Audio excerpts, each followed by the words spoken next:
Hello, and welcome to my channel IELTS Listening. Let's start with one of the best practice tests for improving listening skills. Now look at Part 1. Part 1. What have you been up to? I've just been to a tutorial. Weren't you two supposed to attend? Yes, we were. First, you have some time to look at questions 1 to 4.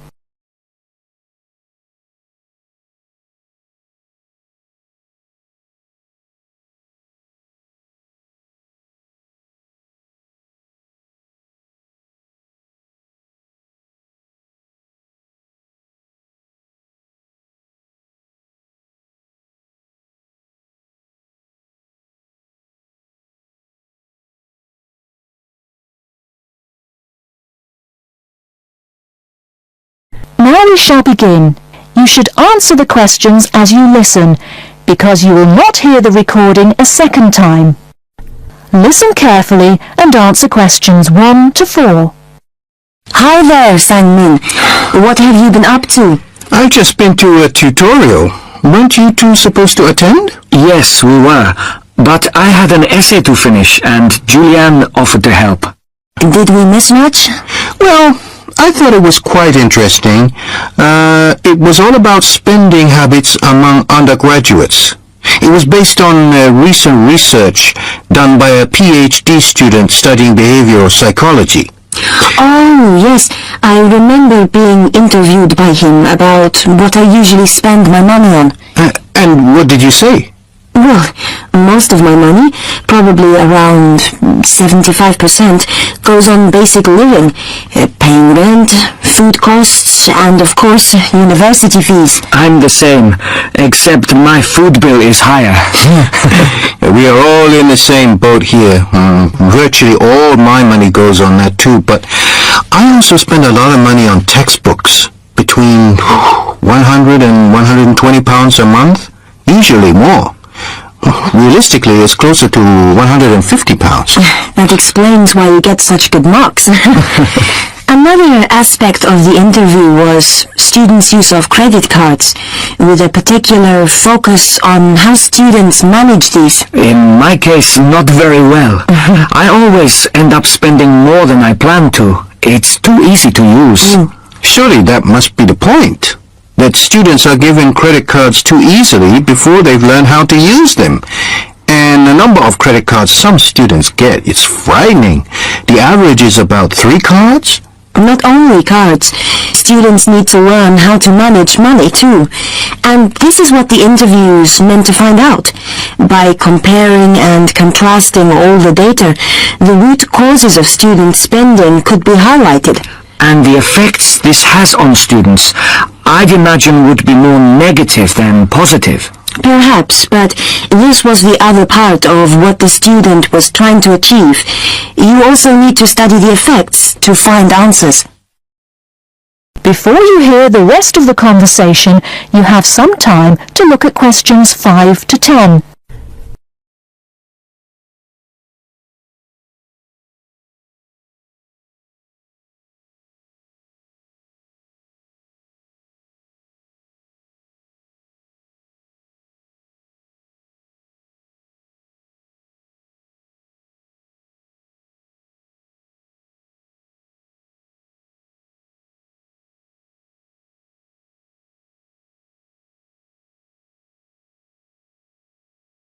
Now listen and answer questions 5 to 10. But I think it all goes back to how we were taught to manage money when we were children. That's true. Our behavior now is closely related to the childhood environment and what we learned from that. But how far back should we go? When do children really begin forming an understanding of what money means? I've read that children between 3 and 5 can understand what's right and wrong. That's when they can learn concepts like sharing. At the age of 6, most children can understand the value of money. This suggests that if parents offered practical advice to their children at an early age, it could have a very positive impact on their spending habits in later life. It basically comes down to 3 areas. The first one is allowance, Parents should not try to focus on how much money they give their children, but rather on what they need. Needs are difficult to define, so parents need to resist the urge to give in when their children say, "I want." For me, the only way to teach children the difference between needs and wants is to give them a practical allowance. If my parents had not done that for me when I was younger, I don't think I would be able to handle the money they give me now. True. The second thing I think is important is saving. Can you explain a bit more? Well, basically, parents need to introduce their children to personal finance. If we are expected to deal with money now, then we have to learn when we're younger. I see what you mean. And it could be in quite simple ways, like by helping them to open their own savings account. There's one more area I think is vital. What's that? It's buying. We spend excessively on credit cards because we don't know how to control money. We almost need to learn how and what to buy, which is why parents should allow their children to participate in this. If they want something expensive, like a new pair of trainers, then they could be encouraged to save a bit of their allowance. And parents could also promise to help by saying that they will pay the rest if the child, at the end of their period of saving, still does not have enough. That is the end of part 1. You now have half a minute to check your answers.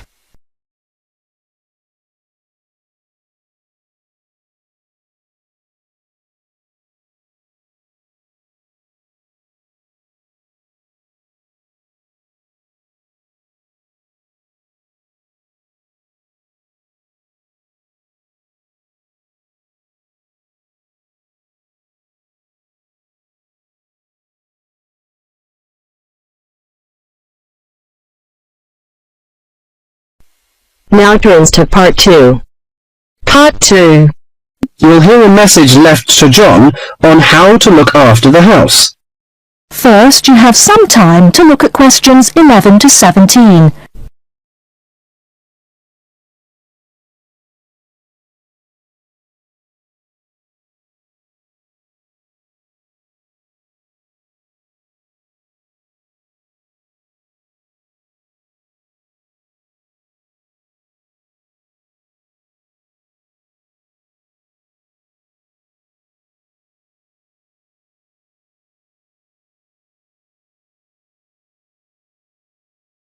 Now, listen carefully and answer questions 11 to 17.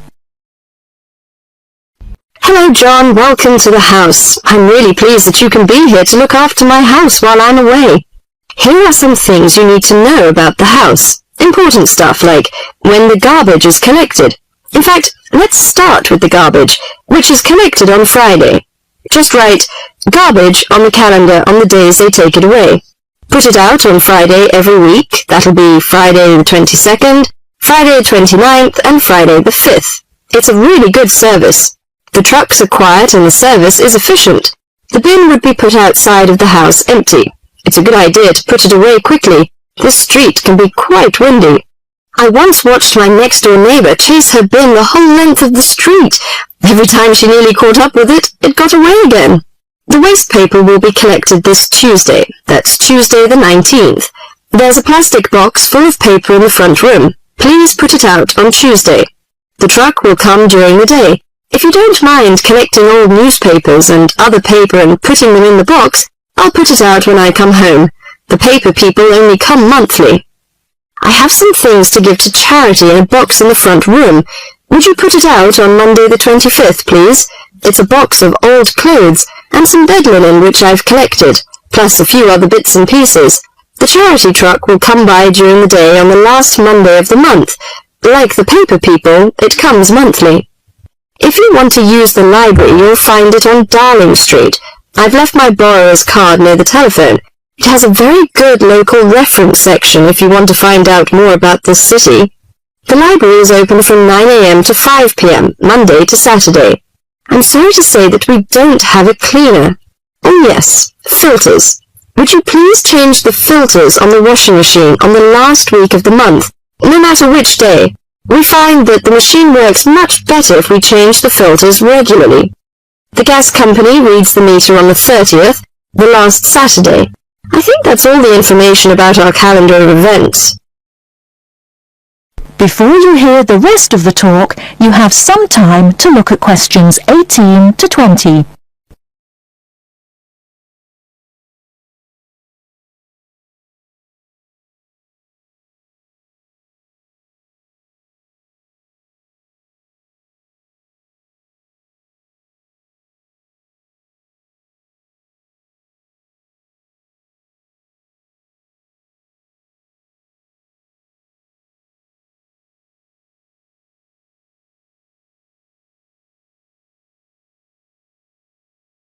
Now listen and answer questions 18 to 20. Well, John, I'm trying to think what else I should be telling you. As you know, I'm going to a conference in London. I hope to have a little time to look around. It's a great city. I do hope I manage to get at least some of the theatres and museums. I'm looking forward to all the things I have to do at the conference too. I'm giving a paper on Tuesday the 26th, and there are a couple of exciting events planned later in the conference programme. I hope to meet up with an old teacher of mine at the conference. She taught English literature at my high school, and we've kept in touch through letters over the years. She now teaches at the University of Durham, and I'm really looking forward to seeing her again. By the way, I expect you're hungry after your trip. I've left a meal in the refrigerator for you. I hope you like cheese and onion pie. Would you do me a favour, please? I haven't had time to cancel an appointment. It was made a long time ago, and I forgot about it until this morning. It's with my dentist for a checkup on Thursday the 28th. Could you please call the dentist on 8162-525 and cancel the appointment for me? Thanks a lot, John. One last thing. When you leave the house, make sure the windows and doors are shut and set the burglar alarm. The alarm code number is 9120. Have fun. I'll see you when I get back. This is your friend Martha, saying goodbye. That is the end of part 2. You now have half a minute to check your answers.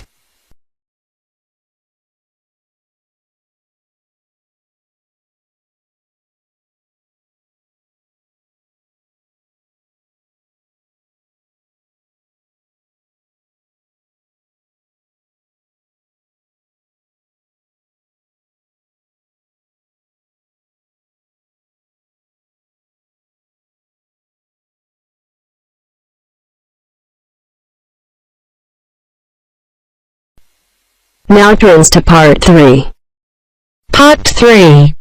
And welcome to this morning's lecture on transport. First, you have some time to look at questions 21 to 25.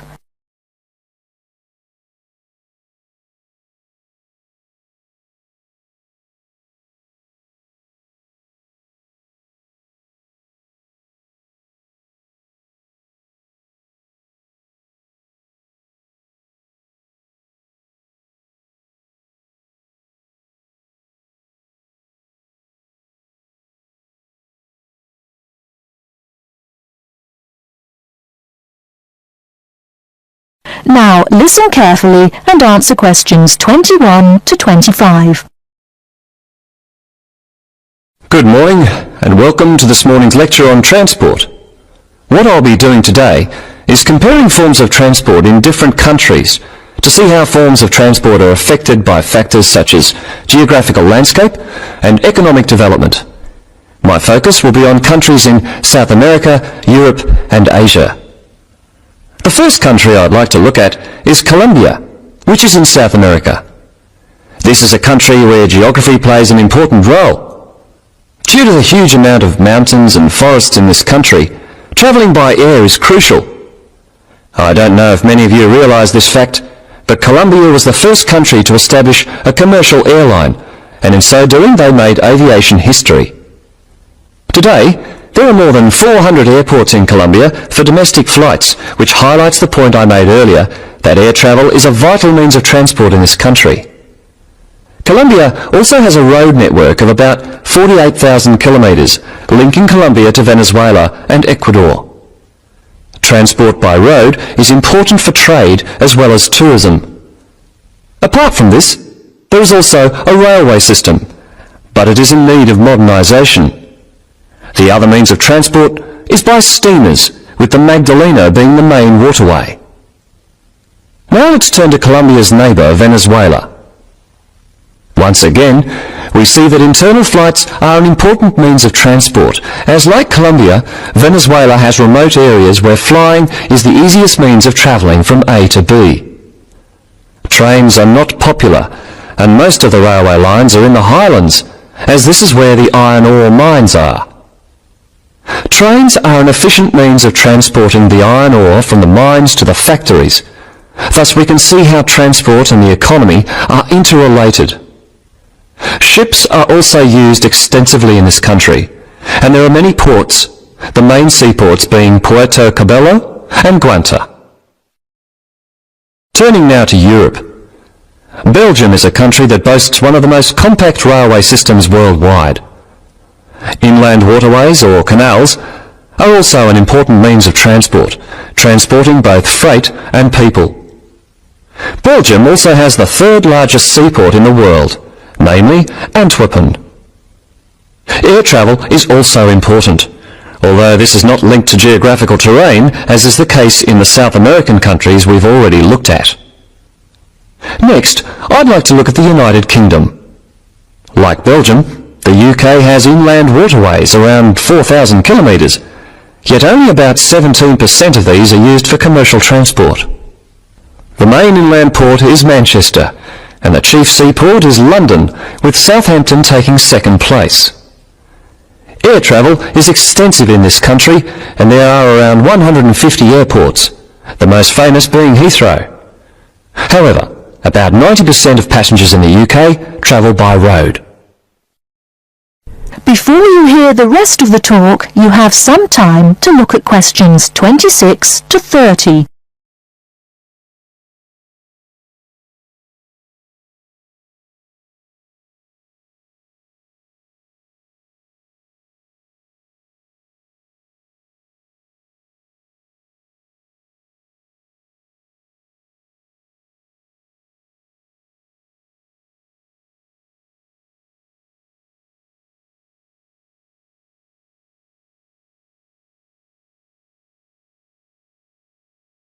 Now listen and answer questions 26 to 30.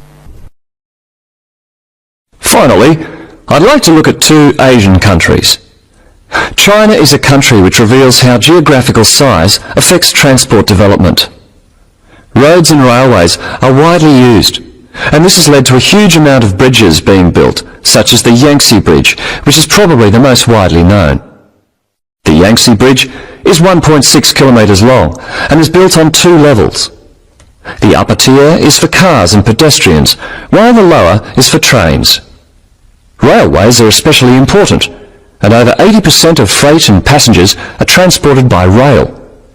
With such a high proportion of people using trains, it is not surprising that governments in countries like China are prepared to invest in the railway system. Obviously, a fast and effective train service will encourage businesses and the general public to continue using it. The last country I'm going to mention is Japan, which has one of the most advanced transport systems in the world. The railway system is highly developed, and the Tokaido Railway, connecting Tokyo and Osaka, has trains that can travel up to 250 kilometres per hour. Ships are also a vital means of transport in both international and domestic areas. To summarise, we can see that transport varies throughout the world, yet the importance of transport networks, be they air, sea, rail or road, cannot be underestimated. That is the end of part 3. You now have half a minute to check your answers.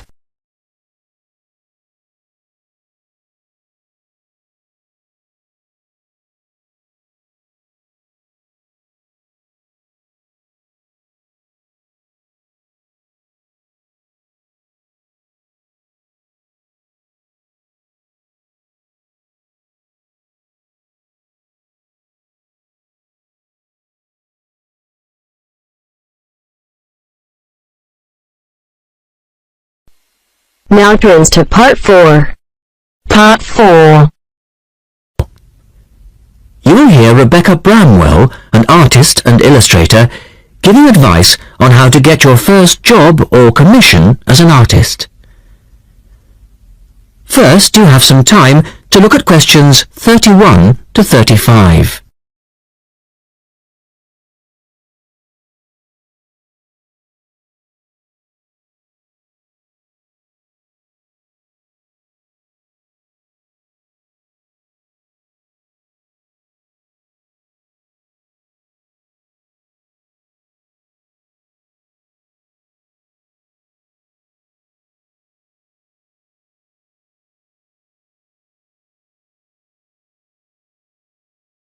Now listen carefully And answer questions 31 to 35.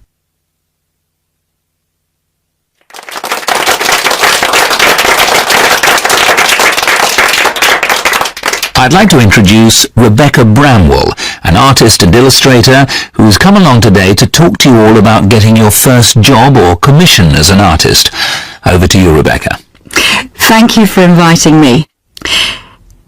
I remember when I graduated back in 1983, I was very excited about getting my first commission. My degree was in fine art and I'd worked long and hard to get it. I was an enthusiastic student and I never found it difficult to find the incentive to paint. I think as a student you're pushed along by fellow students and tutors and the driving force is there. However, when you leave college, you find yourself saying things like, I'll have one more cup of coffee and then I'll sit down to work. I hate to admit it, but I say it myself. Suddenly, it isn't finding the inspiration or getting the right paper that's a problem. It's you. In my view, there are a number of reasons why this happens. It's a real challenge making a decent living as a new artist. You have to find a market for your work. Often you work freelance and need to take samples or portfolios of your work from place to place. These experiences are common to a lot of professional people. But artists also have to bare their souls to the world, in a way. More than anything, they want praise. If people don't like what they create, then it can be a very emotional and upsetting experience hearing them say this. I began to realize that these problems were preventing me from having a career in art, and so I decided to experiment. I was a painter, but I started to dabble in illustration, drawing pictures for books, cards, and this offered me the opportunity to become more emotionally detached from my work. I was no longer producing images from the heart, but developing images for a specified subject, taking a more practical approach. I began to develop a collection of my illustrations which I put into a portfolio and started to carry around with me to show prospective clients and employers. But it was still tricky because publishers, for example, want to know that your drawings will reproduce well in a book. But without having had any work published, it's hard to prove this. Having a wonderful portfolio or a collection of original artwork is of course a first step, but what most potential clients would like to see is printed artwork, and without this evidence, they tend to hold back still when it comes to offering a contract. Look at questions 36 to 40.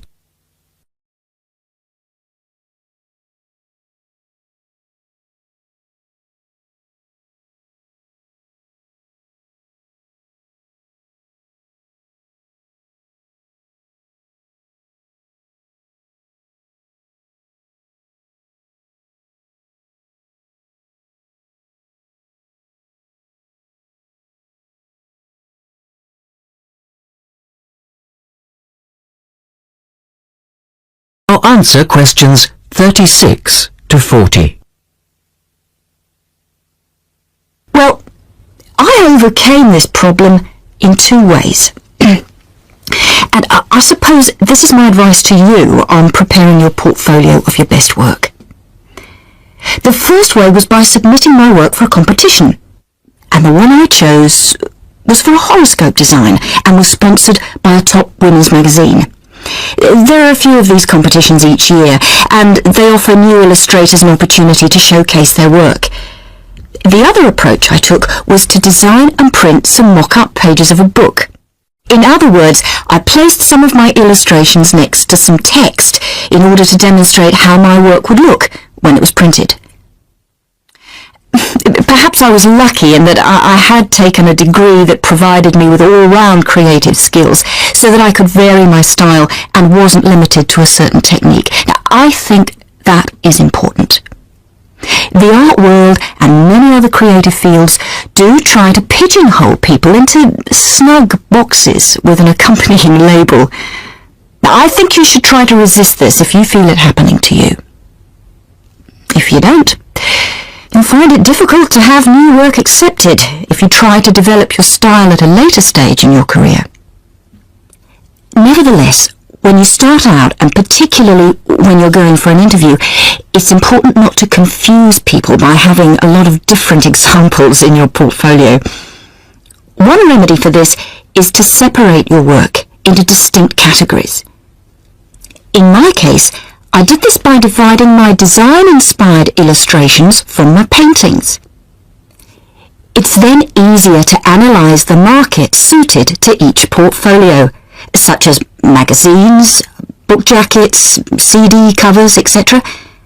Working under two names is also useful, as it clarifies the different approaches and offers a distinction between them. I think it's been hard for artists to be recognised in anything other than the pigeonholes that they've been placed in. But luckily, these barriers are slowly being demolished. So I really do wish you all the very... That is the end of part 4. You now have half a minute to check your answers.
Dear viewers, thank you for taking this listening test.